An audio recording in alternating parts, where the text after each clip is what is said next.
Заасан байцгаана уу? Хөрөнгөний зах зээл сонирхолтой хүн бүр одоо хөрөнгө оруулагчид арилжаач та тэгээд Easy эдийн засгийн багийн зүгээс бэлтгэн хүргэдэг Easy Talk манай шинэ дугаарыг эхлэхэд бэлэн болсон байна. Тэгээд энэ удаагийн бидний ярианы гол сэдэв бол бидний заавал чухал анхаарлаа хандуулах ёстой. Мөн заримдаа хэтэрхий үл тоогддог нэг чухал сэдэв байгаа. Тэр нь бол мэдээж арилжааны сэтгэл зүй. За тэгээд бидний ер нь арилжааны шийдвэрүүд яагаад заримдаа бус логик бус үт юм бэ те?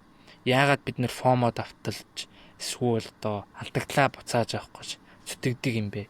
Эдгээрийг одоо бидний сэтгэл хөдлөл тэгээд тархины үйл ажиллагаатай шууд холбоотой гэдгийг өнөөдрийн дугаар миний бие үлэмж тэгээд Нёх бит хоёр ерөнхийдөө ярилцаа тайлбарлаж өгөх ийм зорилготой байгаа. Тэгээд ялангуяа арилжаанд оролцож байгаа хүмүүс хамгийн том сорилт бол одоо сэтгэл зүгээ хянах, удирдах гэдэгт бол би бол хувьдаа бүрэн итгэдэг.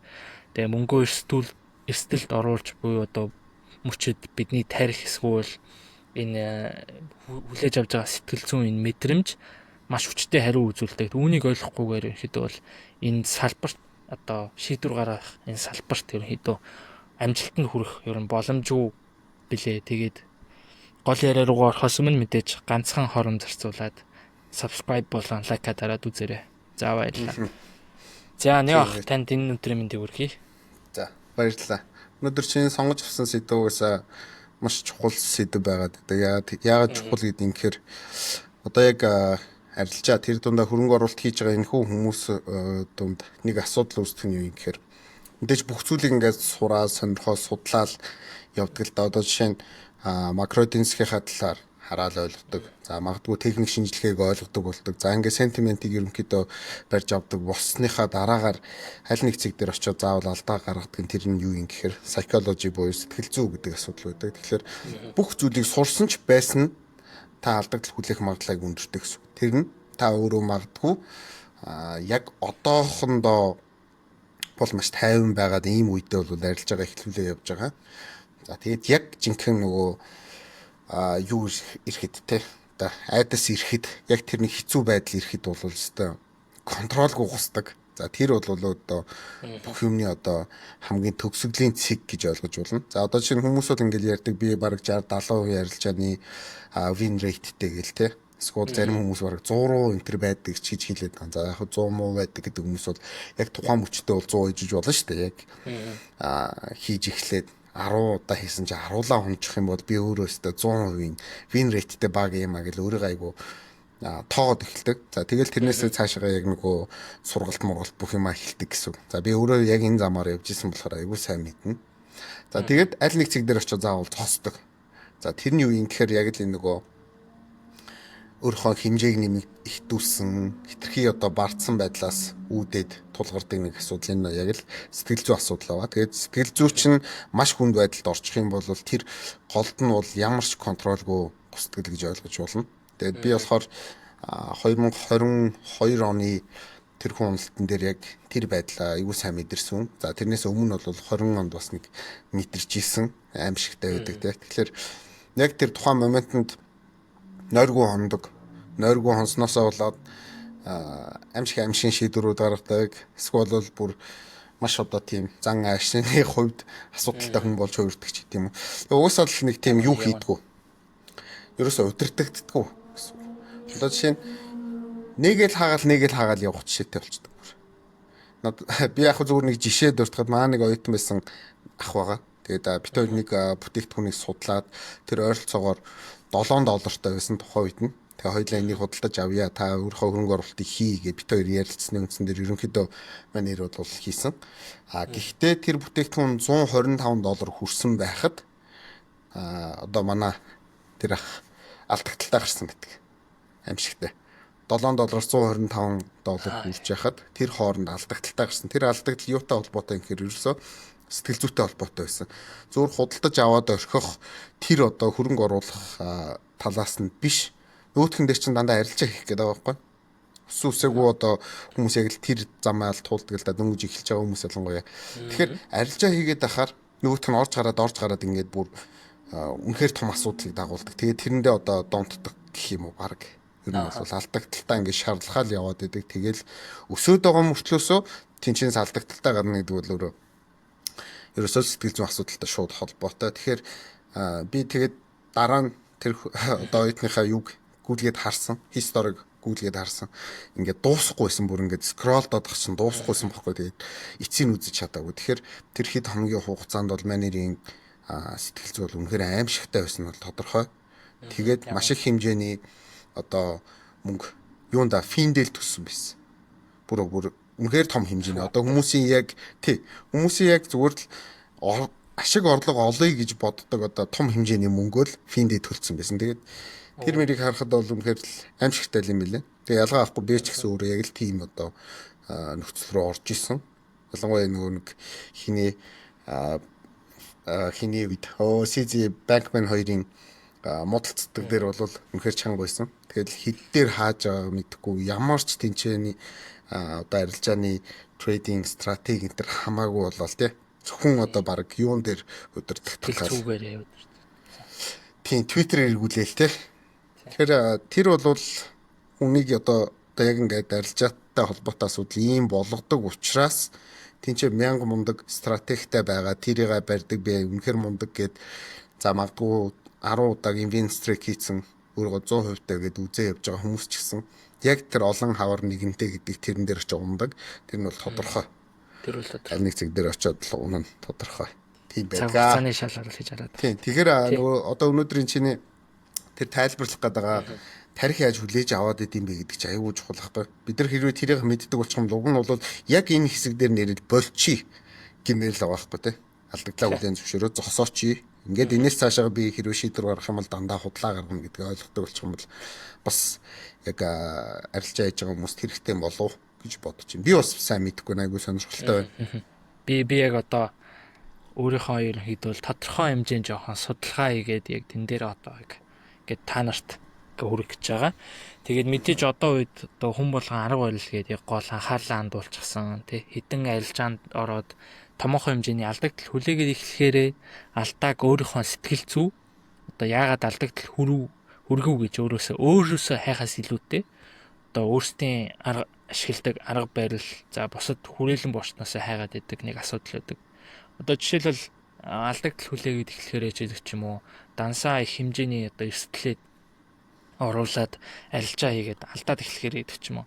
За одоо гарч байгаа энэ мэдээ те савлгаа энэ Трамп гэдэг ч юм уу. Энэ томоохон хүмүүс рүү өөрийнхөө алдааг чих гэдэг. Яг үүндээ бол хамгийн гол нь хин шийдвэр гаргаж байгаа гэвэл яг та өөрөө л яг шийдвэр гаргаж байгаа байхгүй. Яг энэ дээр шийдвэр гаргаад өөрийнхөө яг эрсдлийг өөрөө яг барьж арилжаагүйсээ болоод бусад энэ алдаагаа бусад хүмүүс рүү чихэх биш яг өөрийнхөө сэтгэл зүй яг энэ өөрийнхөө юу болов гэдэгтэй төвлөр айгуу чухал санагтаад. Тэгээ миний анзаарснаар ихэнх харилцаач тэгээд хөрөнгө оруулагчид бас ингээд харж яах нэ сэтгэл хөдлөлөө бүр мөсөн унтраах хэрэгтэй гэж үздэг болсон. Яг одоо нөгөө нэг одоо алдаад эхлэхээрээ гэдэг ч юм уу сэтгэл зүй гэдэг зүйл ийм амар юм байна гэдэг мэдээд эхлэхээрээ унтраах хэрэгтэй гэж үзээд эхэлдэг. Унтрахгүй тийм унтрахгүй. Гэтэ үнэндээ сэтгэл хөдлөл гэдэг бол яг шийдвэр гаргалтын хамгийн чухал хэрэгсэл гэдгийг судалгаанууд баталсаар эхэлсэн. Тэгээд энэ талаар бол ярилцъя. Одоо би дэлгэцээ харуулад явчихъя. За. Тийм, ер нь бол унтраана гэдэг ойлголт байхгүй. Би зүгээр нэг халт жишээ юм чи орохоос өмнө хэлж чинь нөгөө Nancy Pelosi-г угсаа арилжаачд мэдхэл ах л та. Мэдээж маш олон жил яг энэ мэдээлэл дээр тулгуурлаж арилжаа хийж байгаа. За одоо баг Америкийн дээрээс 3 дахь байсан одоо хүн шахуу спикер байсан хүн. Тэгэхээр Nancy Pelosi-г нэг аимшигтай бичлэг байдیں۔ Одоо харин YouTube интерес хаагаад болохгүй болсон баг шиг байлаа. Маш их хэмжээний алдагдал хүлээгээд тэгээд тэр нь болохоор бүр ингээд яг тэр бага ингээд амар паниктаад загнаад ингээд бүр аимшиг юм болж байгаа бичлэг байдаг байхгүй. Тэгээд тэр бичлэгээс юу харагдаж байгаа юм гэхээр Nancy Pelosi-гийн хэмжээ томорцсон. Өөрөх нь одоо яг ордог хэмжээнээс эмхтэй штэ тий. Илүү их хэмжээгээр орцсон. Тэгэнгүүтээ тэр нь паниктаа нүдэн дээр нь унаад ангууд хэдэн оны ч хямрал юм гэдэггүй жоохон дээр үеийн бичлэг харагддаг. Тэгэнгүүт тэрнээсээ болоод нөгөө хүмүүсээ ингээд загнаад ингэж байгаа нөгөөдөл нь бүр паникт орцсон. Тийм бичлэг байдаг байхгүй. Тэгэхээр тэр одоо яг inside баг мэдээлэл дээр шахуу арилжаанд ордог сенатын гишүүн хүн яг тэгж паникж байгаа бол Мэдээж тэргүүн бол том хэмжээний мөнгө алдаж байгаа нь бол тодорхой. Дахиад тэрнээс гадна уг нь бол дахиад одоо юу гэдэг манусыг бодоход босоод ирэх боломжтой айгүй том тийм хөрөнгө оруулагч трейдер хүн багхгүй. Тэгж яхад хүртэл тийм байдлыг харуулна гэдэг нь угаасаа л маш хэцүү байдлаар бол оруулцдгийн л баталгаа юм. Тий. Би бол тэрийг үзээд бол хэн байх нь хамаагүй, ямар мөнгөтэй хүн байх нь хамаагүй паник гэдэм байна л гэж ойлгосон. Яг нь. За тэгвэл би яг одоо энэ слайдуудаа эхлээд яриад явъя. За тарих болон мэдрэмж яг өнөөдрийн гол сэдв бол яг тархины үйл ажиллагаа хэрхэн санхүүгийн шийдвэрүүдэд нөлөөлдөг тухай хоорондын ерөөдөө сонирхолтой холбоо хамаарлыг нь тайлбарлана. Тэгээд тархины үйл ажиллагаа, тэгээд сэтгэл хөдлөлийн нарийн процессыг ойлгосноор илүү таны арилжаанд хандах одоо арга барил өөр талаас нэг харуулах гэдэг шүү дээ. Энийг үзсний дараа магадгүй өөр талаас энэ арилжаа, сэтгэл зүй үүдэлийг арай өөр талаас хардаг болох байх. Тэгээд илүү тэнцвэртэй шийдвэр гаргахад туслана. За дараагийнх нь. За хамгийн түрүүнд бидний ойлгох ёстой зүйл бол мэдээж сурах процесс сэтгэл хөдлөлөөр үүсдэг гэж ойлгож байна. Яг хүмүүс яг сэтгэл хөдлөлөө унтраана гэж яриад байгаа боловч гэсэн бидний яг сурах хамгийн гол процесс бол сэтгэл хөдлөлтөд автсан үед, сэтгэл хөдлөл гарч ирсэн үед бид нэр хамгийн их сурдаг. Одоо тэр нь мэдээж одоо бидний тарих мэдээж анхаарал халамж тавьж гин. Ямар нэг тухайн асуудал, ямар нэгэн мөчөд анхаарал хандуулж гинэ гэдэг чинь тэр сэтгэл хөдлөл одоо ингээд энэ дурсамжийг тодруулагч мэт үйлчлэнэ. За дээрэс нь нэмээд одоо сэтгэл хөдлөлөм одоо аимшигт кинонууд эсвэл тийм инедмийн кинонууд үргэлж ихтэй уйтгартай баримтуудаас илүү дурсамжийн тод илүү тод үлдсэн байдаг шүү дээ. Тэг яг хамгийн энгийн жишээ ихтэл юм байна. За энийг үргэлжлүүлээ яриа явна. За одоо тархины одоо яг гол бүрэлдэхүүн яг энэ шийдвэр гаргалтад нөлөөлдөг гол бүрэлдэхүүн хэсгүүдийг бүгдээрээ яриад явъя. За надад бол яг дөрвөн яг гол энэ бүрэлдэхүүн хэсэг нь бидний өнөөдрийн энэ арилжаа шийдвэр гаргах бүх зүйлтэй сэтгэл зүйтэй бүх зүйлтэй холбоотой. За хамгийн ихний танилцуулах одоо энэ тархины бүрэлдэхүүн хэсэг бол амигдала буюу ерөнхийдөө бол дохиолын хонх гэж хэлж болно. За алмонд сам шиг юм хэлбэртэй энэ тархины хэсэг нь айдас, сэтгэлийн хөөрөл, аюулын занал хийлийг илрүүлдэг. За тухайн үйл явдлыг энэ чухал гэж бол тэмдэглэдэг. Тэгээд ерөнхийдөө цаашаа одоо энэ танилцуулж байгаа хиппокампус гэдэг энэ яг санах хойг бүрдүүлдэг. Хүний яг нөгөө memory бүх зүйлийг ингэж базаж хариуцдаг энэ нэг зүйл цаашаага ингэж дамжуулдаг гэсэн үг. Тэгээд энэ далайн морь шиг энэ тархины яг гол хэсэгт байдаг энэ далайн морь шиг хэлбэртэй энэ хэсэг нь мэдрэмжийг хүлээн аваад тэгээд цуглуулад ялгаж санааж одоо дурсамж болгон хатгалдаг. Яг л номын санч гэж ойлгож болно. За одоо ингээ хамаг мэдээллүүд ирж ийн тэрийг ингээ сэтгэл зүйтэй холбогдсноороо энэ чинь илүү хиппокампус руу ороод санах руу орж бүрдэж байгаа гэсэн үг. За энэ дээр харж байвал save button effect гэж байгаа. За энэ дээр яг л нөгөө тоглоомын save товчийг яг дарж байгаа гэж төсөөлдөг. Хүсэл хөдлөл орж ирэхээр ямар нэгэн зүйлийг хүчтэй мэдрэх үед энэ бол чухал гэж ерөөхдөө тод өнгөөр тэмдэглээд дараа нь дахин санахад илүү амархан байдаг гэсэн үг. За дараагийнх нь. За энэ дээр харагдж байгаачлан бидэнд бол хамгийн нөгөө нэг чухал бидний тархины урд хэсэг гэж яриад байгаа шийдвэр гаргах төв байгаа. За энэ хэсэг нь болохоор prefrontal cortex гэж нэрлэдэг. За ер нь тарих яг бидний биеийг үдирч яадаг ерөнхийдөө яг захирлна гэсэн үг. Яг л яг тэр бүх зүйлийг хариуцж яадаг, бүх логик, бүх үйлдэлийг урьдчилан төлөвлөдөг ерөнхийдөө ийм зүйл байна. За арилжааны хувьд бол эрсдэл ашигыг бас ингэж үнэлээд яг арилжаанд орох юм нас энийг хариуцж одоо ингээ calculate хийдэг хэсэг байгаа. За мөн энэ хэсэг нь бол фактор бол өсвөр насныханд бол бүрэн хөгжөөгүй байдаг. Тиймээс сэтгэл хөдлөлд амгаалсан шийдвэр гаргах магадaltaй байдаг байна. За тэгээд энэ дээрээс хараад явбал anterior cingulate cortex гэж байгаа. За энийг бол шүүгч хэсэг гэж ойлгож болно. Яг энэ тархины бас нэг чухал хэсэг. Энэ нь л яг тархин сэтгэл хөдлөл логикийн зөрчлийг илрүүлдэг. За одоо нэг хэсэгт амигдала илүү сэтгэл хөдлөл мэдрээд байлаа гэж бодож хахад prefrontal cortex энэ хоёр ерөөдөө ингээд давхцаад олон шийдвэр гарах ингээд боломж шийдвэр гаргах зүйлүүд үүсэж хахад яг энэ arterial cingulate cortex нь энэ хоёрыг ялгаад хинэн илүү их мэдрээд байна тий. Хинэн илүү их ингэж шийдвэр гаргах ингэж чухал яг балансжуулдаг нэг тархины нэг хэсэг. Тэгээд хамгийн гол нь анхаарлаа юу хандуулах вэ, юунд хандуулах вэ гэдгийг шийддэг хэсэг. Тэгээд энэ одоо зөрчилдөөн үүсгэд бол дохио өгдөг мэдээж. Тэгээд өөрийнхөө дүрмийг зөрчих гэж байгаа эсхийг мэдрэхэд зогсооход тусалдаг гэсэн үг. За арилжаанд энэ нь анхаарах чи хэтэрхий их сэтгэл хөдлөлт автаж байна гэсэн анхааруулгыг өгч ажилтдаг гэсэн үг. Тэгээд ерөөхдөө болохоор сайн арилжаачид яадгүй гэхээр энэ рефери буюу энэ хэсэг нь мэдээж хүн бол сэтгэл хөдлөлөө хаах бол ямар ч боломжгүй, тийм учраас шүүх хэсэг энэ яг балансжуулаад за энэ яг логикоор сэтгэгээд за энэ нь зөв зүйл байна. За энэ нь буруу зүйл байна. За хэд сэтгэл хөдлөлт байна, хэд үгүй сэтгэл хөдлөл маш бага байна гэснийг ерөнхийдөө яадаг гэсэн үг. За тэгээд харахаар энэ дөрвөн бүртэл байгаа. За энэ дөрвөн бүртэл анхнаас нь амигдала, hippocampus, prefrontal cortex урд тарих. Тэгээд энэ дунд anterior cingulate cortex гэж байгаа. За тэгээд яг энэний талаар үргэлжлүүлэн ярих гэж байна. За revenge trading дээр өшөө авилжаа.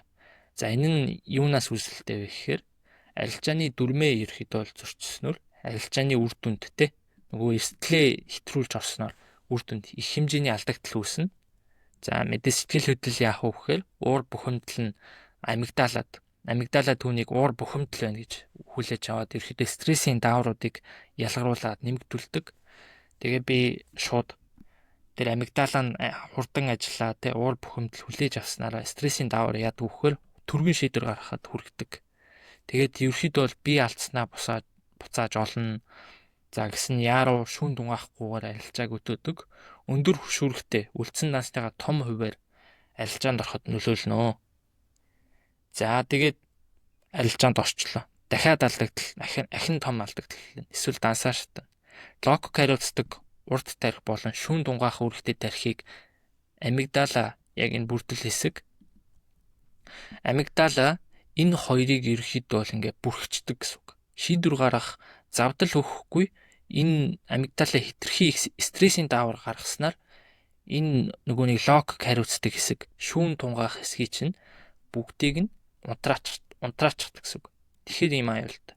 Тэгээ хүн ерөөхдөө анх удаа бас revenge trading өөрөө энийг мэдэрч явах явцдаа би өөрөө энэ revenge trading гэдгийг мэдэхгүй, өшөө авч ийна гэдгийг мэдэхгүй амигдала одоо өмнө нь энэ prefrontal cortex arterial одоо шүүгч энэ хэсэг хоёр энийг мэдэрч байгаагүй учраас ерөөхдөө бол ингээд дансаа шатаад дуусгадаг гэсэн үг. За арилжааны одоо коуч Brett Steenbarger-ийн хэлснээр бол revenge trading нь уур хилэнгээс үүсэлтэй байдаг. Алдаж уурлаж одоо хурдан эргүүлж авах хүсэл татдаг. Тэгээд энэ нь хүний байгалийн сэтгэл хөдлөлийн хариу үйлдэл бөгөөд алдагдлын дараа үүсдэг. Гэвч энэ үйлдэл яагаад яаж ирэв гэдгийг таньж сурах нь ахин давтахгүй анхны алхам юм а гэж. Тэгэхээр энийг яаж дахин давтахгүй байх вэ гэхээр энийг нэг удаа мэдэрсэн.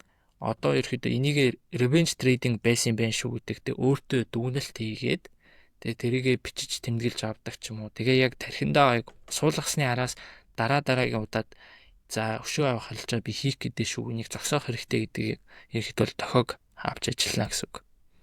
За хамгийн бас чухал гол асуудал байгаа. FOMO. Энийг бол дэлхий дээр бараг мэдэрч үзээгүй хүн гэж байхгүй. Мэдээж энэ дээр бол одоо арилжаан дээр бол нэг иймэрхүү ажиллана. За одоо бүгд л өсөж бүү одоо нэг хувьцаа койны талаар яриад эхлэхэд тааваагүй байвал тархинд очиж байгаа дохио яаж очдөг вэ гэхээр амигдала буюу нэг уртлын сэтгэл зүг хөдлөж авах, сэтгэл хөдлөлийг мэдэрдэг одоо энэ бүрдэл хэсэг идэвхжээд энэ нөхцөл байдлыг аюул гэж ерөөхдөө цаашаа дамжуулдаг. Аюул гэж тэгээд дамжуулснараа стрессийн даавар ихсэн. Стрессийн даавар ихсгээрээ яг нөгөө нэг аюул тулгарсан мэт хурдан шийдвэр гаргах магадлал тун өндөр болдог гэсэн үг. Ерөөсөө стрессийн даавар ялгаруулад ингээд ирэхээр хүн маш хурдтай шийдвэр гаргадаг. Тэгэхээр ямар ч шинжилгээ за юу байсан ч гэсэн шүн тунгаах юу байхгүй ч гэсэн шууд ингэж худалдаж авах одоо зарах гэдэг ч юм уу үйлдэлүүд хийдэг. За тэгээд энэ FOMO судалгаагаар хоцрох айдас нь амигдала яг жинхэнэ аюул мэт авч хүлээж цаашаа дамжуулдаг их хэмжээний стрессик гормон урд тарих тэгээд үйл ажиллагааныг бууруулад лог сэтгэлгээг хүчтэй сулруулдаг. За тэгээд тарих энд юу гэж хүлээж авдаг вэхээр бүгд л авч байна. Би хоцрол сүрхэнэ гэж гих мэт одоо хуурамч аюулын мэдрэмжийг төрүүлээд шинжилгээ хийхгүйгээр яаруу шийдвэр гаргахад төрүүлдэг гэсэн үг. Тэгэхээр дараагийн удаад хүн болгон ингээ авчихсан, хүн болгон яриад байвал та нэг эхлээ бодож үзэх хэрэгтэй. Яг энэ дээр яг миний яг юу ажиллаад яагаад би энэ дээр яг ийм зүйл мэдрээд яг хурдан авъя гэсэн тий хурдан шийдвэр гаргаад би бараг яг хамаг мөнгөө ишээ хийх гэсэн яг тэрийг нь ойлгож амигдала энийг идэвхжүүлээд стрессийн давар мэдрээд байна гэдгийг ойлгож чадвал дараагийн удаад ийм алдаа гарахгүй байх бас нэг даваа тал болно. За энэ дээр байгаа overtrading. За overtrading энэ нэг бас хэсэг байгаа. Хүн болгон бас мэднэ. За энэ дээр яаж ажилтгийг эхнээс нь яг яриад өгье. За арилжаа хийх үед мэдээж хүлээлт үүснэ. Одоо тарих анхаалаад хүлрүүлдэг. За арилжаанд орсон. За тэгсэн чинь олсон ч бай, алдсан ч бай, тарих допамин ялгаруулдаг. Сэтгэл хөдлөлийг идэвхжүүлнэ. За одоо та ямар нэгэн мэдээ хараад за нэг ямар чухал мэдээ гарчлаа. Би түн дээр арилжаа хийгээд за даас олсон ч бай, алдсан ч бай. Тэгээд ерөөхдөө ингээл допамин ялгаруулчих чам. Тарих ер нь яасан ч бай допамин ялгаруулчих. Тарих допамин яадаг вэ гэхээр цаашаа тархины шагналын систем гэж нэрлэгддэг. Өөрөөр хэлбэл одоо допамин тархинд дахиад гэсэн тийм өтөлт өгдөг. Тэгснээрээ яах вэ гэхээр дахин сэтгэл хөдлөл тулгуурласан, яарсан, хяналтгүй арилжаа улам нэмэгддэг. Хит давтамжтай арилжаа хийгээд эхэлдэг. Тэгж эхлэхээр нөгөө overtrading ч юм болоод тэгэхээр цаашаа нөгөө нэг юу руу ороод ирнэ.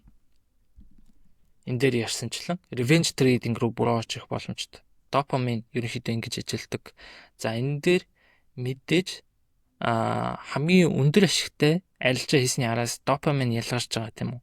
Яг тархинд үнэхээр яг сайхан мэдрэгдээд за гоё болоод ирлээ. Тэгээ допамин цаашаа тархинд ямар тохио өгдөг вэ гэхээр дахиад гэсэн тохио өгнө. Ингэсэн цагт дараагийн арилжаанаасаа илүү их одоо допамин авахын тулд хүний тарих ажилтдаг. Энэ нь хөшүүргээ ихсэг, мөнгөнд үгээ ихсэгдэг. Тэгээ алдчих болно гэдгийг тооцоолдог. За одоо допамин ингэж эхний удаадаа та одоо ямар ч одоо нэг азааш ч юм уу одоо их мөнгөнд дүн эрсдүүлээд өндөр ашигтай арилж ээж штэ. Хүн энэний цаанаас ерөөхдөө бол мэрэгжлийн л хүн биш бол мэдээж дараагийнхаас нь алдчих таарна. Энэ нь яадаг вэ гэхээр хүн тэгж өмнө нь авсан допаминаас илүү дахиж олж авахын тулд дахиж хөшүүргээ хэсэгдэг ч юм уу мөнгөн нүгэ хэсгээд эрсдлээ нэмэгдүүлээд хамгийн гол нь арилжааны дүрмээ зөрчөөд тэгээд даасаа өндөр алдагдал руу хөтэлдэг гэсэн.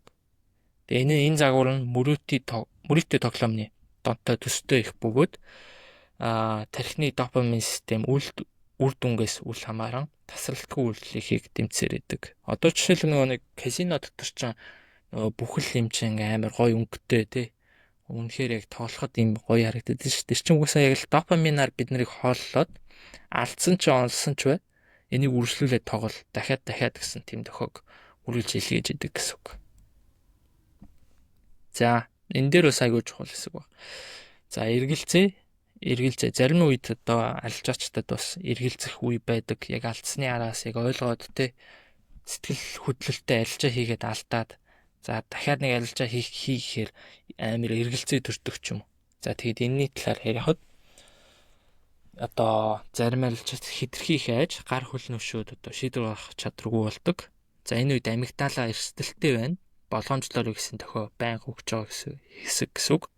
Тэгэхээр эндээс юу харах вэ гэхээр зохистой болгоомжлол ерөөхдөө ер нь ашигтай байж бол бага хэмжээнд болгоомжлол үргэлж байх нь ашигтай байж бол. Тэгээд харин хийх айцтай байх нь арилжааны зөв нөхцөл боломжуудыг алдах шалтгаан болдог.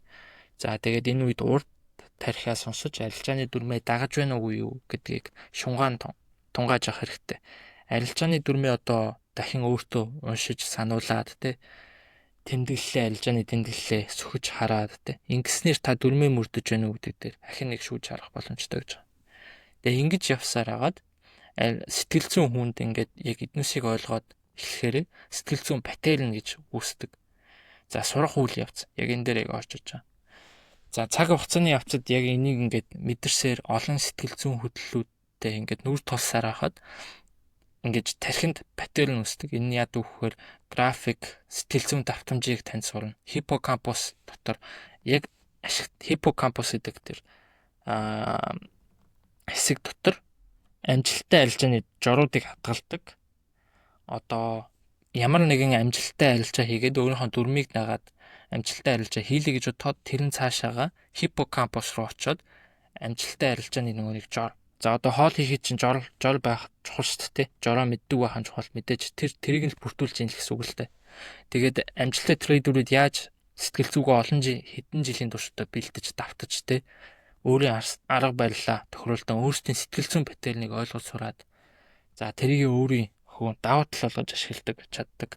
Одоо жишээлбэл хизээ арилжаа хийхгүй байх уу? Хизээ арилжаанаас пауз авах уу? За мөн цаашлаад яаж сэтгэл зүгөө дутууртай байх гэдэг асуултын хариултыг л олсон хүмүүс байдаг. Яг үүндээ ингээд арга барил нь тийм амар мундагтай байгаа биш. Яг үүндээ яг энэ бүх зүйлүүдээ яг баланстай, яг дутууртай авч явсан. Илүү сайжруулсан. Өөрийнхөө өнгөрсөнд хийжсэн алдаагаа давтдаггүй хүмүүс л байгаа байхгүй яг энэ чинь. Тэгэхээр яг тэр хүмүүс яг энэ асуултын хариултыг мэддэг болсон гэсэн үг. Арилжаа хизээ хийхгүй байхаа мэддэг. Яг арилжааны дүрм дээр одоо жишээлбэл 2-3 хоног дараалаад сток лосс одоо алдагт хүлээгээд эхлэхэд за би өөр нэг зогсох хэрэгтэй пауз хийгээд нэг өдөр паузыг амраа гэдэг ч юм. Одоо жишээлбэл яаж сэтгэл зүгөө доктортой байх вэ? Одоо мэдээж одоо амжилттай арилжаач бас сэтгэл зүгөө доктортой байх нэг бас аргууд байдаг л та. Одоо жишээлбэл мэдээж тэмдэглэл хөтлөх нь бол мэдээж номер 1 угаасаа заавал хийх ёстой шаардлага. Мэдээж цаашаага одоо бясалгал хийж болно. За одоо спортоор хичээллээд те. Тэгээ биеэ хөдөлгөөд те яг ингээд спортоор хичээлснээр ерөөдөө сэтгэл зүгөө доктортой байх арга руу оруулж яадаг гэсэн. Одоо нэг ийм хариултуудыг бол олсон байдаг. За хамгийн түгээмэл буруу ойлголт байгаа. За Даниэл Kahneman гэдэг хүн байгаа да. Энэ нь болохоор Thinking Fast and Slow гэдэг энэ номыг бичсэн. Нэлээд бас алдартай ном. За одоо жишээлбэл яагаад хүмүүс сэтгэл хөдлөлөө унтраах хэрэгтэй гэж бодоод идэх вэ гэхээр за энэ дээр бол энэ хүн бол хариу өгсөн байгаа юм л да. Хурдан сэтгэл хөдлөл дээр суурилсан шийдвэр бас хүний амьдрал аюу хэрэгтэй. Одоо жишээлбэл зам дээр нэг гинет машин гарч ирээ те та одоо ингээд замаар алхаж ийлаа. Замаар цаашаа гарч ийлээ гэж бодоход машин руу одоо те гүйхгүй зогсох шийдвэр гаргаад те сэтгэл хөдлөлт түүнийг маш хурдан хүлээж авна. Одоо зам дээр алхаж байгаа машин дайруулах төглөө гэж бодоход сэтгэл хөдлөлт түүнийг одоо аюул байна гэж хүлээж аваад шууд шийдвэр гаргах үйл явц маш хурдан болоод ирж байгаа шүү дээ. Харин энэ дээр бол нэг юу байгаа да. Одоо Ишмэ ахын ном дээр ч бас гарч исэн дөө. Тэгээд нөгөө нэг сэтгэл хөдлөл нөгөө нэг хариуцдаг энэ хэсэг амигдала хиппокампус энэ яг сэтгэл хөдлөлийг хариуцдаг тархины хэсэг нь гэмтсэн хүмүүс дараа нь яг ингээд амьдарч болж байгаа ч гэсэн шийдвэр гаргаж чадхаа болсон. Тэгээ ямар ч одоо жишээлбэл нэг дэлгүүрт ороод юу авахаа хөдөлж авахаа мэдэхгүй. Одоо жишээлбэл бас нэг ийм үе байгаа шүү дээ. Зам дээр их гинт гарч ирсэн машин руу маш удаан бодоод сэтгэл хөдлөл нь ажиллахгүй болохоор маш удаан бодоод машин руугаа хаар зогсоор байгаа дайруулдаг ч гэдэг юм. Сэтгэл хөдлөл бас хүний амьдралд маш хэрэгтэй. Яг энийгээ бас зөвөр ойлгодог байх хэрэгтэй гэсэн. Тэгээ удаан логиктэй шийдвэр гаргах нь одоо жишээлбэл санхүүгийн тайлан задлал шинжлэх нэг компани. Тэгээ нэг юм байна. Тэгээд Kahneman-ы одоо гол санаа бол сэтгэл хөдлөлүүгээр систем 1 буюу бүрэн ажиллах боломж өгж үзсэн. Тэгээ сэтгэл хөдлөл нь биднийг хурдан анхдагч шийдвэр гаргалтын системийг асааж өгдөг. Одоо чухал түлхүүр гэж баталсан юм байна. Энэ номыг бас уншвал зүгээр. За мэдээж Мэдээж би бас хийсэн байгаа. Сэтгэл хөдлөлийг унтраах боломжгүй. Энэ бол яг хүнд бол яг угаасаа байдаг зүйл. Энийг хүн өөрөө хянан тэрийг ойлгож сурна үхээс биш яг энийг ингээ контролдож яг бүтэн ингээ гартаа авна гэж бол байдаггүй. За мэдээж. За трейдер Игийн номон дээр бас сэтгэл зүй гэсэн хэсэг дээр бас гардаг. За сэтгэл хөдлөлүүд яг танд яг юу буруу байгаа, зөв байгааг бол зааж байдаг. Одоо уур хилэн харамсах мэдрэмж танд юу буруу байгааг сануулдаг. Одоо өөрт итгэлтэй мэдрэмж төрж ивэл зөв зүйл хийж байна гэж баталгаажуулснаар санах ойд одоо хатгалж та үргэлж нэг зүйл сурч авч яадаг гэсэн үг. За тэгээд нэг юм үг байгаа да. The goal isn't emotionalist trading but emotionally intelligent trading гэж. Тэгээд emotionгүй trading биш. Ерөөсөө юм ухаалаг сэтгэл зүгөө хянсан ийм арилжаа хийдэг л бахал чухал гэж. За энэ дээр бол саяхан ярьсан энийг бас баттгахад сэтгэл хөдлөл нарийн түүхтэй сонголт хийхэд бас чухал мэдээлэл өгдөг. За сэтгэл хөдлөлтөй үйл явдлууд тархинд хамгийн урт хугацаанд хадгалагддаг, сурамжуулдаг. Тэгэхээр ямар нэгэн зүйлийг сурыг гэж бодож байвал маш урттай сурыг гэж бодож байвал яг сэтгэл хөдлөлийг бас ашиглах нь бас чухал. Хүн бас инээдтэй зүйл хараад тэрийг ингээд тархинд ингээд үргэлж үлдчихэдэг гэсэн шиг сурах процессоо өөрөөс инээдтэй одоо илүү тийм сэтгэл хөдлөлттэй зүйл оролцуулж өөрөө тэр сурах арга барилаа өөрчилснөөр илүү хурдан сурах боломжтой болдог гэсэн үг. За мэдээж risk detection-ыг хамгийн түрүүнд олж хардаг зүйл бол мэдээж сэтгэл хөдлөл. За motivational reward буюу эерэг сэтгэл хөдлөл амжилттай стратегийг баттгахна. Нөгөө нэг одоо арилжаанд одоо сайн арилжаа хийгээд одоо take profit те ашигтай гарлаа гэж бодоход тэгээд энэ сэтгэл хөдлөл эерэг сэтгэл хөдлөл энэ цаашаага тархи руу хадгалж яадаг. Тэгснээрээ дахиж энэ олон удаагийн энэ нэг давтамжтайгаар ингэснээр тархинд яг гээд за ер нь ямар үед сэтгэл хөдлөлөө ингэж ашиглавал амжилттай арилжаа хийдэм байх шүү гэдэг бас гардаг гэсэн үг. За одоо амжилттай арилжаачдын ийм зөвлөгөө байгаа. Амжилттай арилжаачдаас ингэж гарсан. За энийг бас ярихад сэтгэл хөдлөлөө зах зээлийн адил хяна гэж байгаа. За энэ дээр яг гол хэлэх гээд байгаа санаа нэг үхээр хүн болгоо шинжилгээ хийж байгаа тий. Яг техник шинжилгээ, фундаментал шинжилгээ, за sentiment ингээд бүх шинжилгээ хийж байгаа ч гэсэн гол орхитуулж байгаа шинжилгээ бол яг өөрийнхөө сэтгэл хөдлөл, яг сэтгэл зүй, яг нөгөө нэг арилжааны тэмдэглэл, яг тэрийг яг шинжилгээ хийж байгаа юм. Яг ижилхэн. Яг тийм нарийн их цагаа зарцуулаад яг хийх нь чухлаа гэж байгаа. Тэгэхээр тэгснээр яг вөхөр өөрийгөө ухамсарлах одоо чадвар сайжруулна. За энэ мэдрэмж яг юу илэрхийлж байна гэж өөрөөсөө асуух нь чухал. За тэгээд өөрийн хин гэдгээ эгогоо айлжнаас салга гэж. Өөрийнхөө чи хаанаас ирсэн, хиний хүүхэд, тэ хаана амьдардаг, яасан тэрийг бүх ямар ажил хийдэг гэх мэт жишээ тэрийг өөрийнхөө бүх зүүнээс бүх одоо арилжаанаас салгаад яг шийдвэр гаргахад тэрийг бодохгүй би юу хийсэн бэ гэж өөрөөсөө асуу. Харин би хэн биш гэж. Би хэн бэ биш гэж асууж. Одоо нэг арилжаа хийгээд алдагт хүлээлээ гэж бодоход өөрөөсөө би юу хийсэн бэ гэж асуух нь чухал.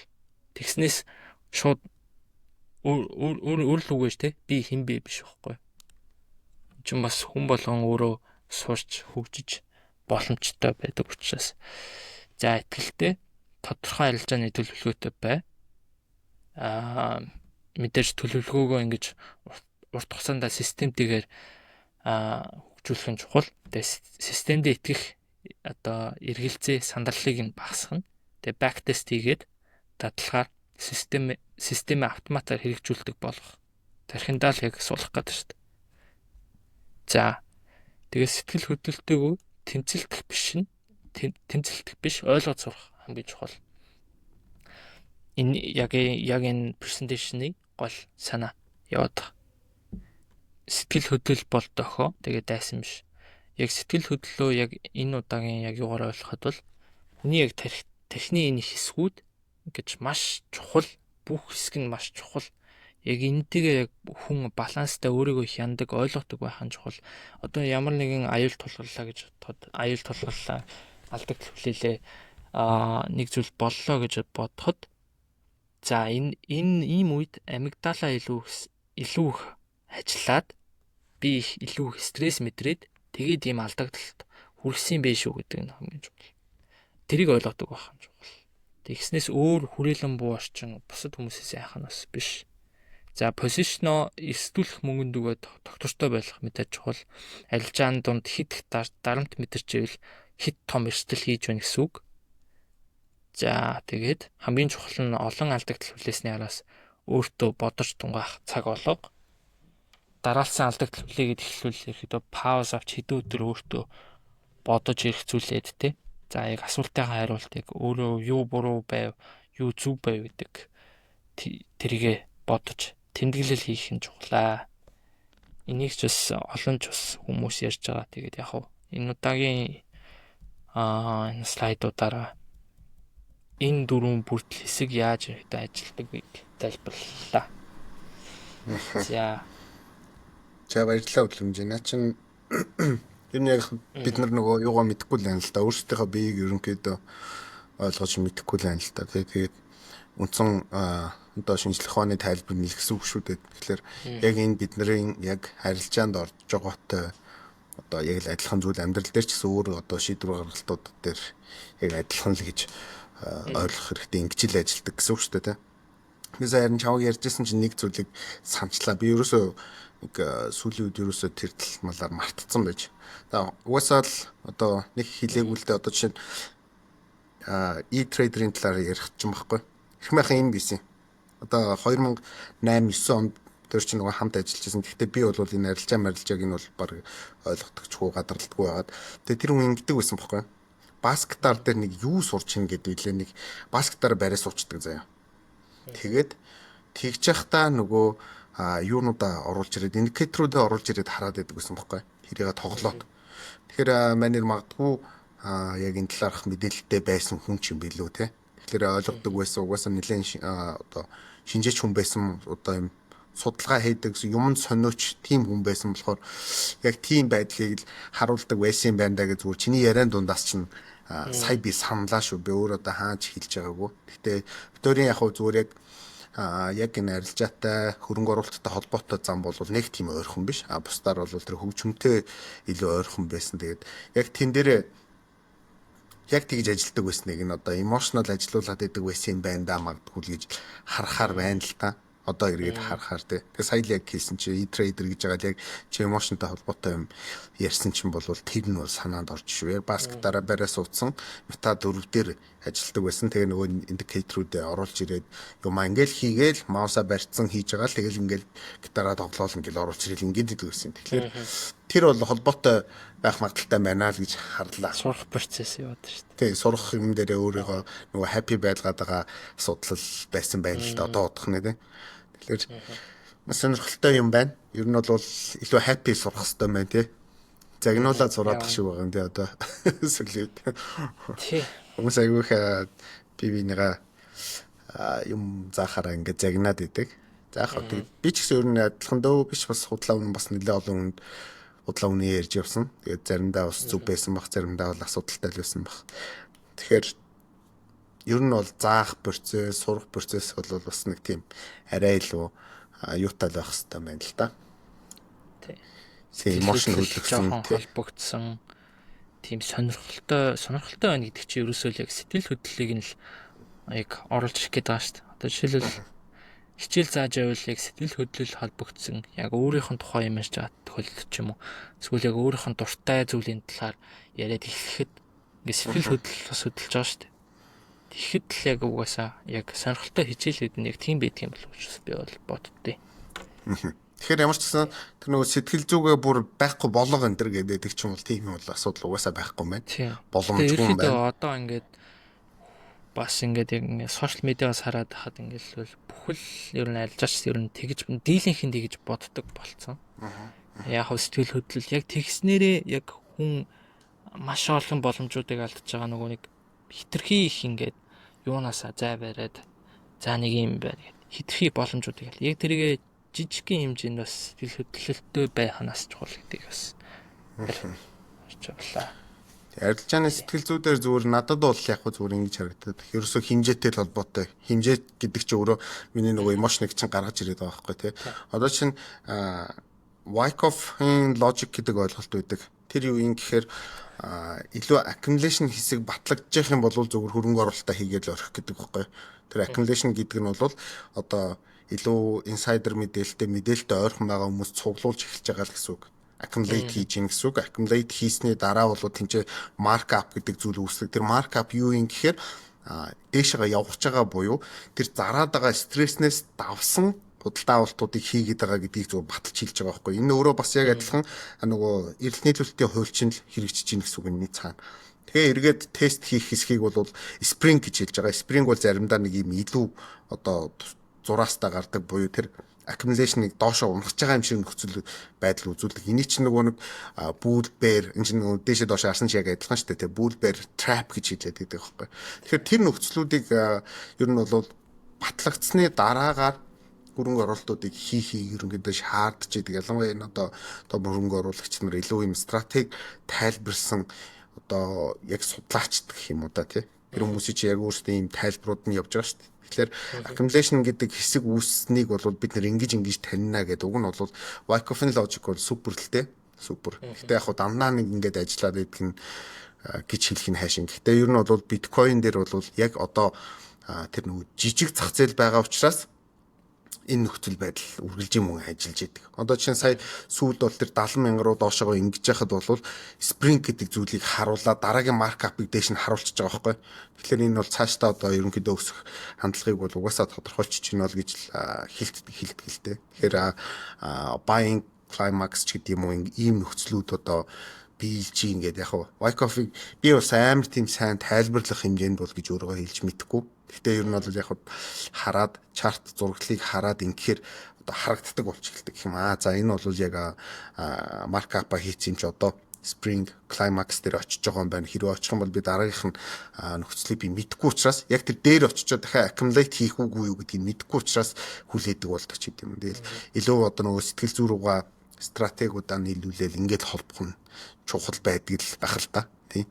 Одоо зүгээр энгийн одоо бүгдийн чарт юмнуудыг хараад бол ингээл холоос нь жоохон баг магадгүй дэлгэцтэй жоохон хол тавьж байгаа харахаар ингээ харагдаж эхэлдэг болдог гэсэн үг. Тэгээ нөгөө олон жил арилжаа хийсэн байгаа хүмүүс чи юу гэдэг шүү дээ. Чартаа хараад ойлгодог энэ төр гэдэг чи ерөнхийдөө нэг юм хөдөлгөөний шинж одоо паттерн те паттерн ерөнхийдөө байдаг. Гэхдээ тэр нөгөө нэг олон жижиг лааны нийлсэн паттерн биш шүү.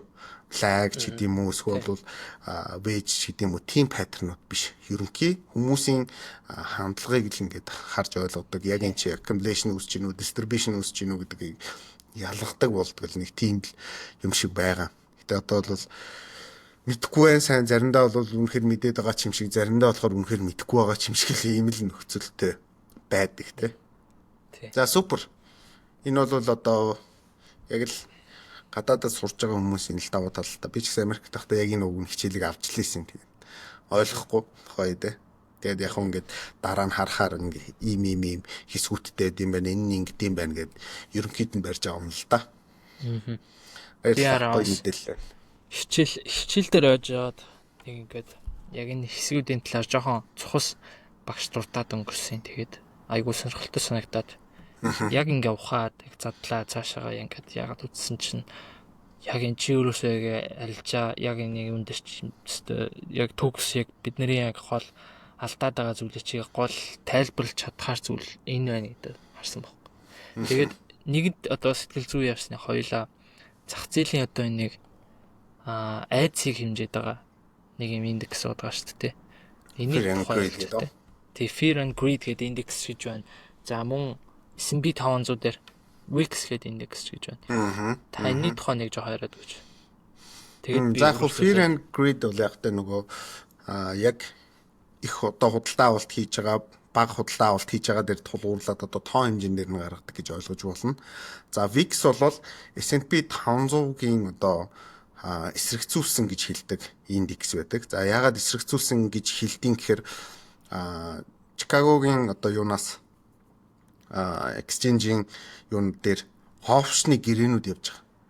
Опшны гэрээнүүд хэрвээ одоо жишээ нь buy буюу long хэсэг дээр их гэрээтэй байх юм бол тэр өөрөө маш их хэмжээний худалдан авалт буюу ирээдүйд өснө гэж хүмүүс ерөнхийдөө боцоо тавьчихад байгаа асуудал байхгүй.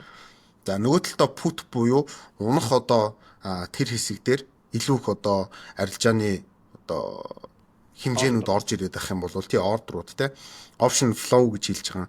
Тэр урсгал put дээр илүү байгаад ах юм бол одоо VIX дэшега өсч идэг гэсэн үг.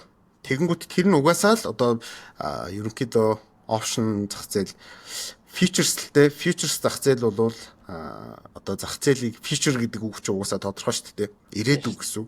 Хүмүүс ирээдүйд болох зүйлийг төрүүлээд гэрээ хийгээд байгаа гэсэн үг. Наа чи унана. Би энийг нь худалдаж авъя. Эсвэл бол энийг би унана гэж худалдаж авъя, өснө гэж худалдаж авъя. Эсвэл бол би унана гэж заръя, өснө гэж заръя гэсэн. Ер нь жоохон төвөгтэй. Дериватив ойлгоно гэдэг өөрөө маш том сэдв учраас энийг ер нь ойлгодог хүн байд юм мэдгүй. Ерөнхийдөө мэднэ үхэхээс энийг тайлбарсан хүмүүс нь бол өөрсдөө Нобелийн шагнал аваад өөрсдөө л ойлгодог баг тэр хүмүүс. Энгийн хүмүүс бол ойлгох комплекс ийм дузаан ном байд. Харин дериватив. Энийг ер нь деривативыг ер нь ягаад хүн төрөлхтөө юу хийцэн гэхээр ийм одоо шин юм гаргаж ирээд ашиглацсан гэхээр биш үү. Дериватив бол ерөөсөө өөрсдийнхээ алдагдлыг хязгаарлах зорилготой хийсэн зүйл байхгүй. Одоо жишээ нь би ингээ Apple-ийн хувьцааг эзэмшдэг хүн байх юм бол би дериватив зах зээл дээр өөрийнхөө хувьцаан дээр зах зээлийг өгөө болоод эдийн засгийн хямраач гэдэг юм уу те ямар нэгэн байдлаар макро талаас эвгүй болох юм бол би тодорхой хэмжээнд олдсон байгаа ашгаа түгжих сонирхлоор энэ зах зээлийг одоо төрүүл зохиосон гэсэн үг. Хүндрэлтөө. Тэгээд одоо жишээ нь би надад 100 ширхэг Apple-ийн хувьцаа байх юм бол өсөө яваа би тодорхой хэмжээнд ашигтай ажиллаж байгаа шүү дээ. Тэнгүүт нөгөө эдийн засгийн нөхцөл байдал ч юм уу даа ч юм уналд орлох чинь гэх юм бол би энэ дээрээс бага хэмжээний мөнгөөр өөрийнхөө ашгийг түгжих оролдлогыг хийж ийн гэсэн үг. Тэрийг юу гэж хэлдэг юм гэхээр hedging гэж хэлдэг гэсэн үг. Hedge fund-ууд энэ төр гэдэг шүү дээ, тий. Hedge fund гэж яагаад тэгж хэлдэг юм гэхээр hedge fund-ууд ч өөрсдөндөө хувьцаатай гэж байгаа юм. Тийм учраас хүмүүсийн мөнгийг аваад тэнцээ өөрийнхөө хувьцааны эсрэгээр put ордог гэсэн үг. Бага мөнгөөр олон leverage-тэйгэр хэрвээ чиний харсан нөхцөл байдал худлаа байгаад эдийн засаг хямрах гайгүй үргэлжлээд дэше өсөх юм бол үндсэн гол өөрийнхөө позишноос ашигаа олчихно. Энд нэг тодорхой хэмжээний 100 ч юм уу $200 бага хэмжээний одоо алдагдал хүлээгээд дуусгана шүү дээ, тий. Гэхдээ тэрийг нөгөө үндсэн хөдөлгөөнөөс олчдаг гэсэн үг. Тэгэнгүүт хэрвээ чиний харж байгаа зүйл чинь зөв байх юм бол $100 юм уу $200 өндөр leverage-тэйгэр би short орчхоор энэ үндсэн одоо орцсон байсан тэр позишноос алдагдлаа хүлээдэг боловч тэр бага хэмжээний leverage өндөртэйгээр ингээ хэж орчингууд тэр чинь эргээд чиний одоо юу гэж чинь үндсэн олж исэн орлого чинь лок хийчдэг гэсэн үг байхгүй тий. Бүт дээрээ буюу short дээрээ нэмэхтэй long дээрээ алдагдaltaй. Гэхдээ энэ хоёрын чинь баланс нь та болол юу хийж чинь гэсэн үг байхгүй. Ашиг олж чинь гэсэн үг тий. Тэгэхээр өөрийнхөө ашгийг түгжихийн тулд хийсэн байдаг. За энэ дээр ямар ч position-гүй орж байгаа нөхдүүдийг хин гэж хэлдэг юм гэхээр speculator гэж хэлдэг тий. Спекуляц хийж ийн гэж хэлдэг. Одоо надад Apple-ийн юу байхгүй мөртлөөсөө тий position хувьцаа байхгүй мөртлөөсөө би тэрэн дээр short орж их юм бол би спекуляц хийж байгаа нөхөр байхгүй. Үндсэн гол одоо юуны суур мэдээлэл дээр тий макро эдийн засаг дээр нь ч юм уу эсвэл бол тухайн компани өөрийнхөө санхүүгийн тайлан дампуурж байгаа бол тэрэн дээр нь ч юм уу. Ерхэд бол тэгж спекуляц хийж байна гэж чи ерөөсөө leverage шилж байгаа гэсэн үг. Тэгвэл одоо ерхэд бол яг юуны опшны юугаар бол баг зээлж аваад байгаа юм шүү тий. Зээлж түр амж байгаа. Тэгээд leverage ашиглах гэдэг бол бүр нас өндөр маржин хийж ийн гэсэн үг тий. Тэгээд ийм арилжааны одоо олон төрлийн ийм юмнууд байгаа гэдэг нөгөө дөнгөж арилжаа сураад замагдгүй яг үндсэн арилжааны талаарх ойлголтгүй хүмүүс юу гэж харж байгаа юм гэхээр зүгээр шууд өөрийгөө спекулятор болгоод шорт хийгээд байна гэсэн үг зах зээл дээр. Тэр өөрөө бүр ийм том рисктэй. Тэ. Тэгэхээр тэр чинь нөгөө нэг үндсэн хийдэг утганаас нь өөрөөр олж штэ тий. Богинохоо хугацаанд ашиг хийх гэж орж иж байгаа нөхдүүд байхгүй. Тэгэхээр тэр риск бол өндөр учраас тэрнээс ашигтай ажиллана гэдэг нь өөрөө асар хэцүү дээ. Асар хэцүү. Яг хөө боломжгүй гэж хэлээд яах юм. Гэхдээ асар хэцүү. Тэрийг мэрэгжлийн хүмүүс хийдэг байхгүй юу? Уг нь бол спекуляц гэдэг зүйлийг Аха. хээж гэдэг зүйлийг ч гэсэн мэрэгжлийн хүмүүс хийдэг. Тэгэхээр манад одоо сан ман бүрдүүлэх гэдэг л шиг байна те Монгол улс хийж чадахгүй шүү дээ бид нар. Тийм хэмжээний хүн байхгүй гэсэн үг. Тэгэхээр тэр чинь тэрний ардталт нь том. Sorry. Ой зүгээр. Тэгээд би араа опшн гэдэг чи угаасаа амар галзуу зүйл байгаа шүү дээ. Судлаад ахсан ингээд дуусахгүй сэдв. Яаж тэгээд ингээд амар энгийн харагдаж байгаа боловч гэсэн зүгээр ингээд математикийн хэдэн томьёогоор опшн гэдэг зүйл үүсгэсэн. Тэгээд хээж шиг харгууд үүсгэсэн. Тэгээд цаашаага бүр ингээд олон төрлийн exotic options гэж байна тий. Нөгөө binary, barrier, Asian, Bermuda, loopback тэргээд энэ нэг маш олон төлөвлөд байгаа. Бараг энэ бараг ингээд нөгөө нэг одоо сантехникчийн нөгөө нэг хэрэгслүүд шиг ингээ маш олон юмнууд байгаа шүү дээ тий. Ер нь сайн ямар үед ямар үнүүдийг тоолж барахгүй дээ. Тий.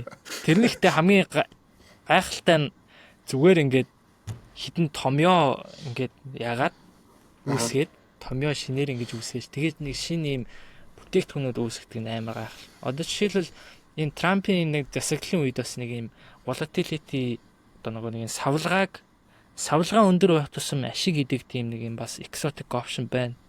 Бид тэрийг бас хэдэн 7 хоног юм харсан. Одоо ингээд ханш нэг цэг дээр ингээд яг хэвийн нэг юм дөрвөлжин дотор яваалаа штэ. Тэр үед яг алдагдaltaй байгаа заяа. Савлаал ингээ энээсээ гараад ах тусам нөгөө нэг хэсгээс гараад ах тусам ашиг идэг нэг тийм арга байна. Дээшээ доош унсан ч хамаагүй. Нэг тийм гайхалтай бас бүтээгдэхүүнүүд өстэй үнэхээр утгаа алдсан. Одоо жишээ нь reverse 3x-тэй хамгийн өндөр 3x-тэй яг албан ёсны ETF-үүд байна. Ер нь бол 3x-ээс одоохондоо дээшээ болоог байгаа. Тэнгүү тэрийг чи ашиглаад нөгөө брокерууд чинь эсвэл exchange-ууд чинь бүтээгдэхүүнүүд гаргаад байдаг байхгүй шинээр. Тэгэнгүүтээ 3x дээр чи дахиад 100x-тэйгээр leverage аваад оролцох боломжтой байхгүй. Тэгэхээр чинь тийм галзуурчин гэсэн. Ер нь бол ашигын хувьд бол галзуурдаг. Сая хувийн ашиг олж исэн компаниудыг бол одоо санаж байна. Stamps бол сая хувийн ашиг олж исэн опшн дээр. За бид нар зүгээр яг амьдрал дээр харсан бол бүр 2020 онд тухай бид нар нөгөө Tesla Traders гээд хийдэг байхад 67,000 хувийн ашиг олж исэн. Нөгөө нэг юун дээр GMA-гийн өсөлтөн дээр.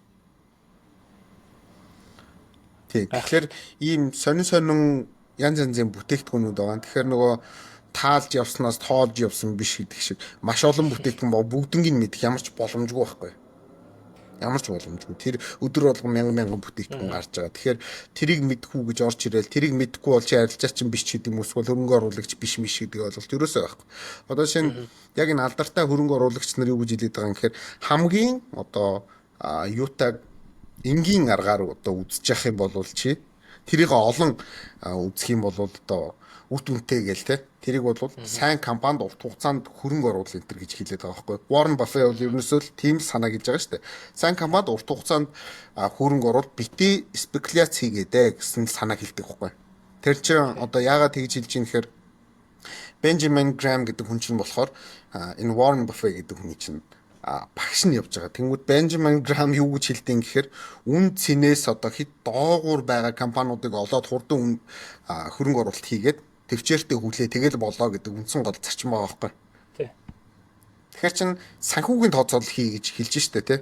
Тэр компани дээр санхүүгийн тооцоолол хий, ratio харьцаануудыг нь ол тэгээд энэ дээр бол шийдвэр гаргалтаа хий гэж ерөнхийдөө зөвлөдөг гэж ойлгож байна.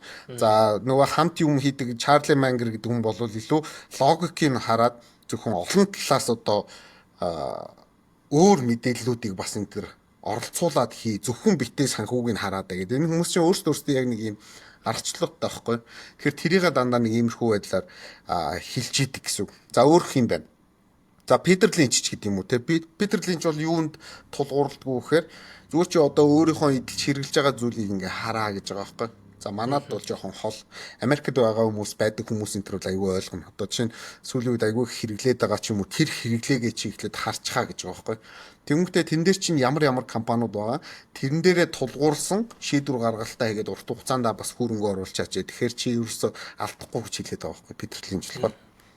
Гэх мэтлэн одоо нөгөө мундгуудын зөвлөгөөнүүд байна л да.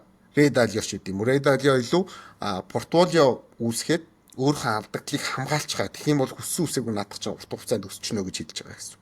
Эдийн засгийн мөчлөгөө харж байгаа л цикл дээр хамгийн доод гэж үзэж байгаа эсгүүдийг барьж аваад тэгэх юм бол чи алдахгүй гэж хэлээд байгаа.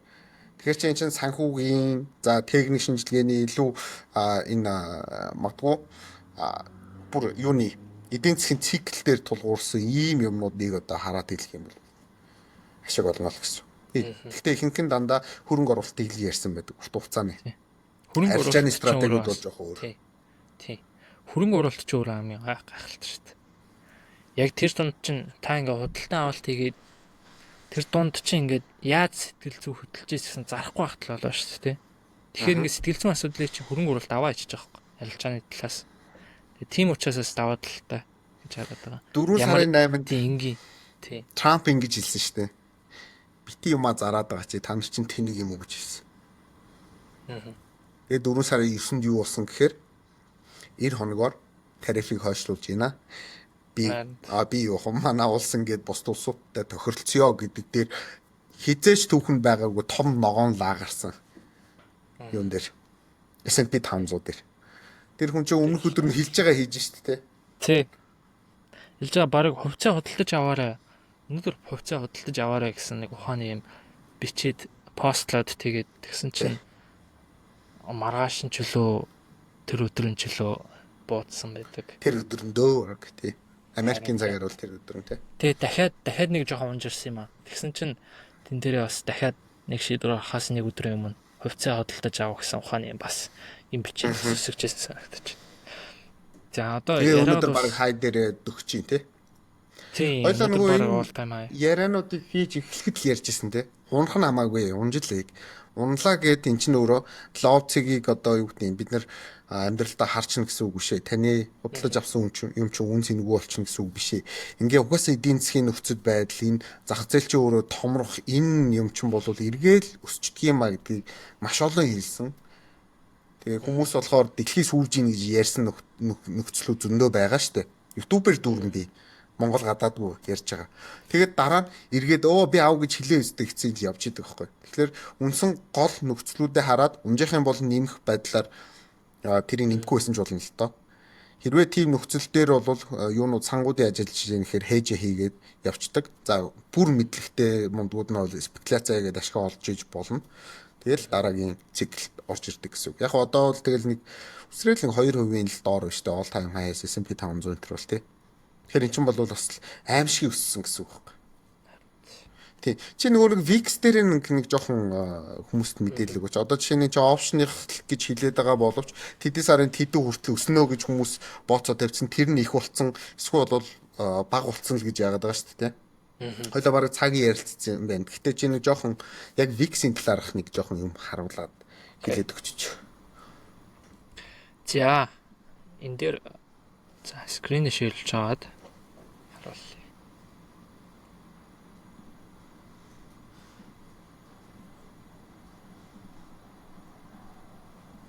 За энэ дээр харагдж байгаачлан надад бол одоо VIX гэдэг энэ индекс харагдаж байна. За энэ индекс бол ерөөсөө юуг харуулдаг? Гол одоо S&P 500 дээр болж байгаа энэ гол энэ компани ерөөдөө хөрөнгөний зах зээлийн савлгааг харуулдаг. Савлгаа хэр өндөр байна? Ерөөдөө тэр чинээгээрээ VIX одоо ингэж өсөлттэй. Одоо ингэж одоо 6-аас зурдагаал гэсэн үг.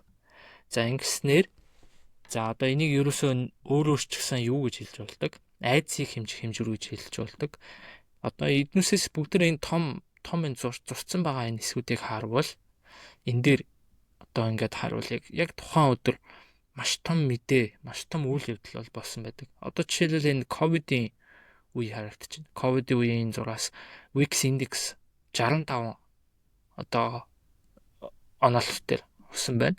Одоо өнөөдрийн байдал жишээлбэл энгийн үед маркет ямар байхад нэг 15-аас 20 орчим ч юм уу тий. Энэ хооронд хэлбэлцчихэд бол 65 хүрсэн байна. За одоо жишээлбэл 2008 оны нөгөө нэг одоо хөрөнгөний зах зээлийн хямрал эхэлдэг энэ өдөр чинь яг ингэж том зураас татсан. Ер нь энэ барыг хамгийн том юу болж тарах бах шүү.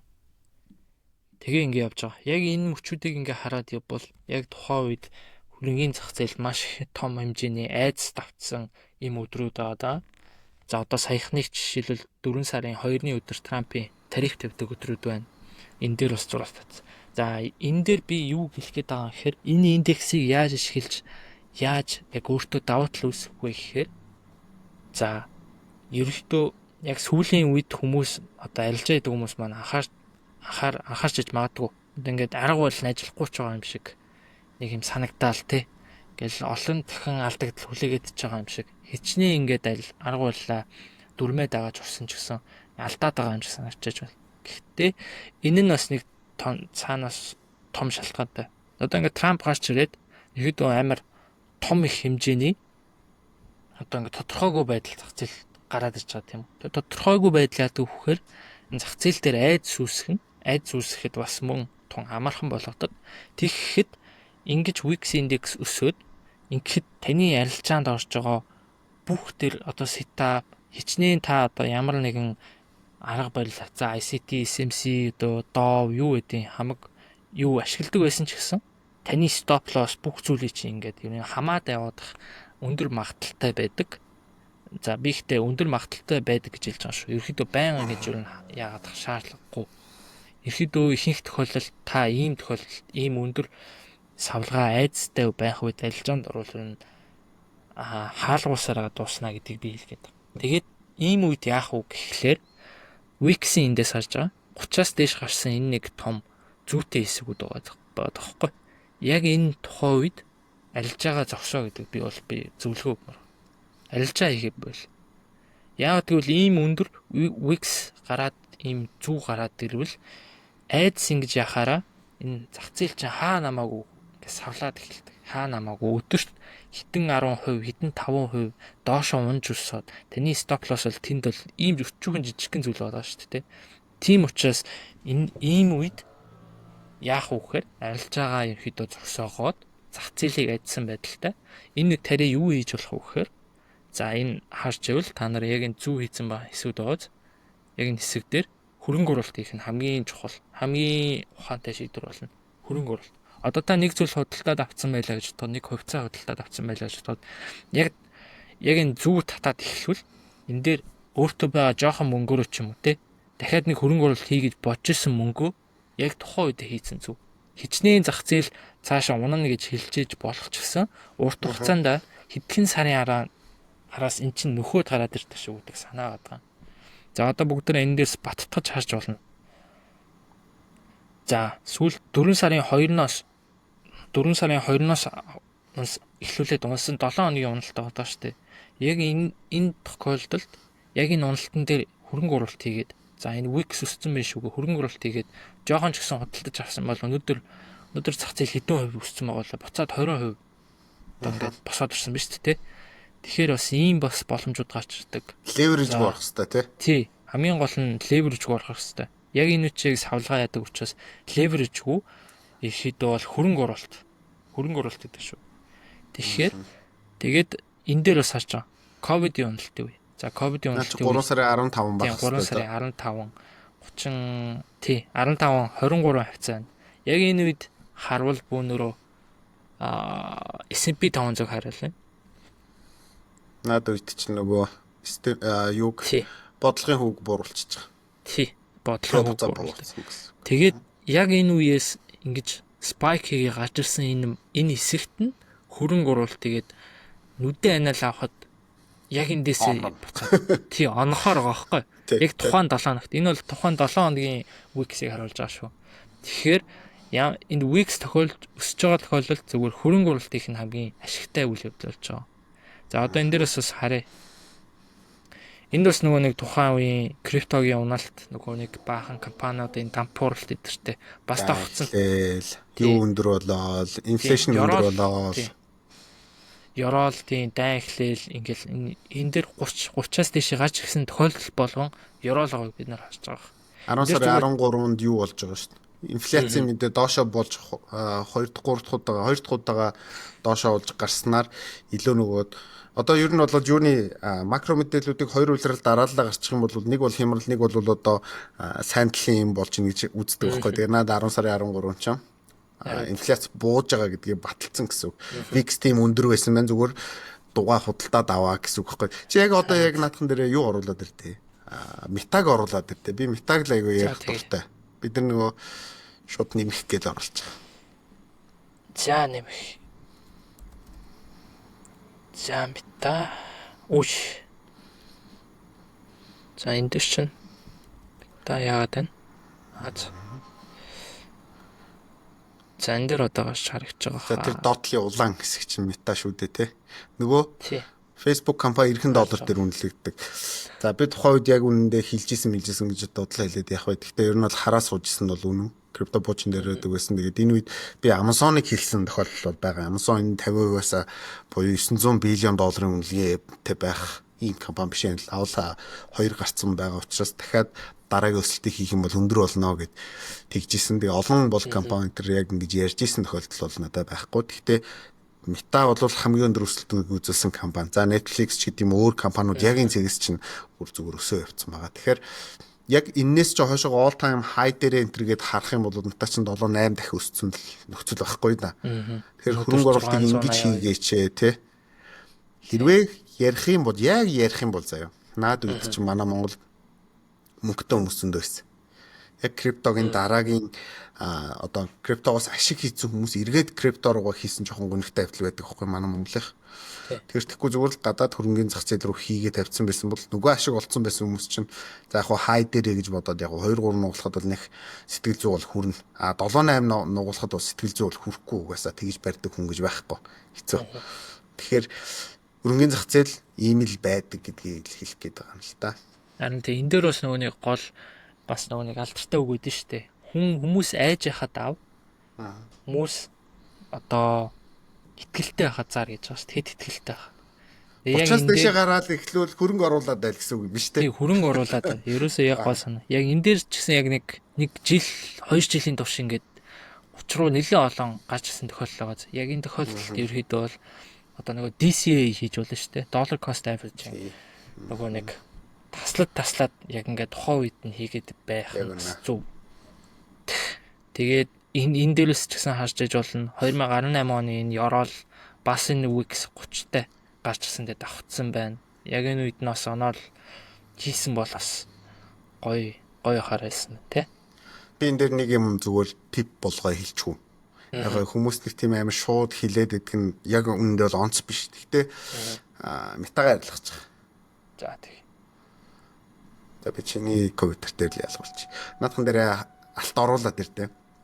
Өндөр volatility-тэй босны араас алт руу хөрөнгө оруулалт хийх хамгийн зөв сонголт байдаг. Энэ бүр одоо бараг л одоо хойших. Чи одоо бүр нэг сүүлийн үеийнхээ ч юм ингээ гаргаж байгаа. Сүүлийн үеийнхаа? Томруулаад нөгөө реакцийг л харуулах гэдэг юм л да. За.